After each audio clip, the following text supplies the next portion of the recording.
Bonjour tout le monde, ici Marie-Josée Saint-Pierre et je profite de cette belle journée ensoleillée. On profite de l'éclairage du jour et je profite de la belle visite que j'ai aujourd'hui. J'ai dans mon salon Claudia Rainville qui est de passage à Lévis et moi je voulais parler de son livre que je me suis procuré, le grand dictionnaire de la métamédecine. Avec l'éclairage, peut-être qu'on va voir mieux comme ça.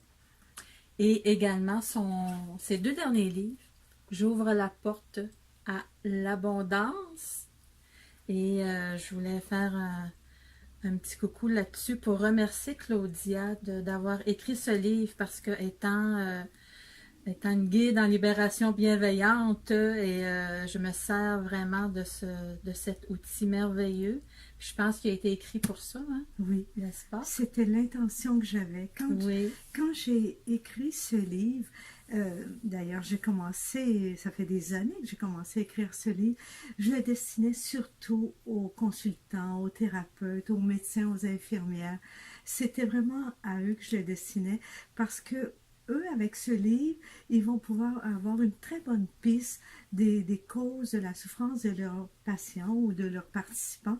Et puis, mais eux vont pouvoir aider après, aider les personnes parce qu'elle, si elle prend conscience de la cause de sa problématique, mais qu'est-ce qu'elle fait avec? Le thérapeute, lui, va pouvoir l'aider. Oui, absolument.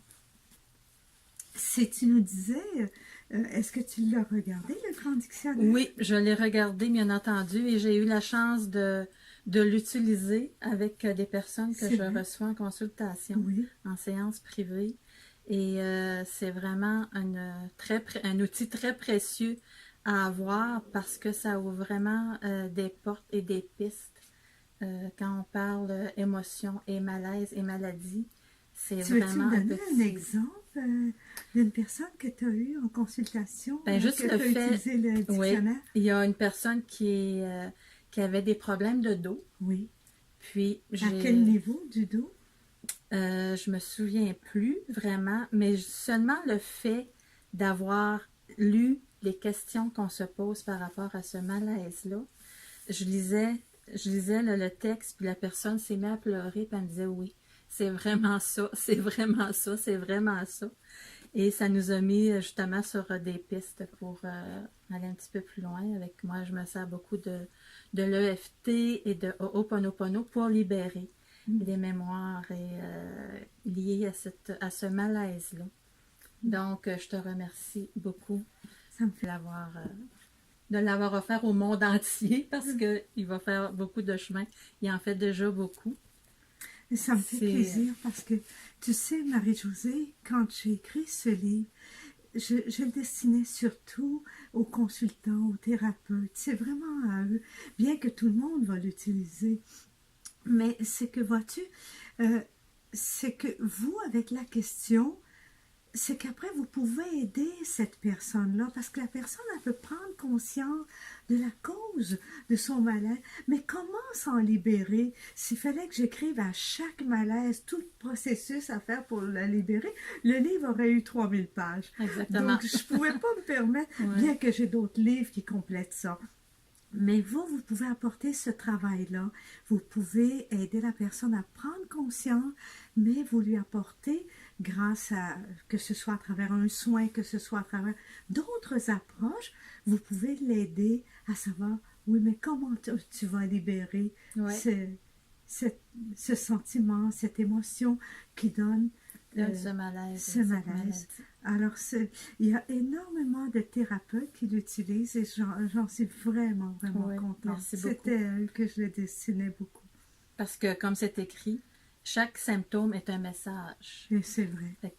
Donc, le corps nous parle énormément. Oui, c'est que, en fait, chaque symptôme, c'est le langage de notre inconscient. Exactement. Oui. Si on était conscient, on n'aurait pas besoin de tous ces messages-là, mais c'est le langage de notre inconscient. C'est-à-dire que notre façon de penser, nos sentiments vont se manifester à travers nos malaises, maladies, mais bien souvent, ça réside dans l'inconscient. Oui. Donc, moi, j'en profite vu que tu es avec moi aujourd'hui pour te remettre mon livre. Mais ça me fait Deuil, vraiment pardon plaisir. et détachement que je t'ai dédicacé et ça me fait plaisir de te l'offrir. Mais je suis très, très contente, Marie-Josée, parce que c'est un thème qui est très, très important. Je pense que qui que l'on soit, on vit tous des détachements. Des fois, c'est par rapport à notre enfant qui veut plus nous parler. Des fois, ça peut être un ex-conjoint qui nous en veut, qui a coupé tous les ponts avec nous. Alors, je crois qu'on doit tous apprendre à se détacher. Oui, pour le but, c'est d'être en paix finalement.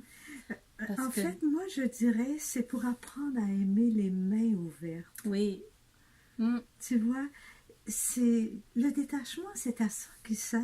Ouais. C'est apprendre à aimer sans s'attacher, c'est-à-dire aimer comme on aime un oiseau qui vient se poser sur notre main et puis qui reprend son envol. L'aimer comme ça, l'aimer même s'il ne revient jamais ou garder les mains ouvertes pour son retour.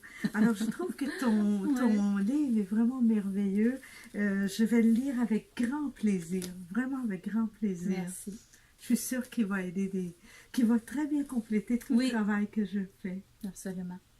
Donc, c'était une petite vidéo pour souligner la visite de Claudia Rainville chez moi. Merci beaucoup, Claudia. Merci beaucoup, Marie-Josée. Merci beaucoup.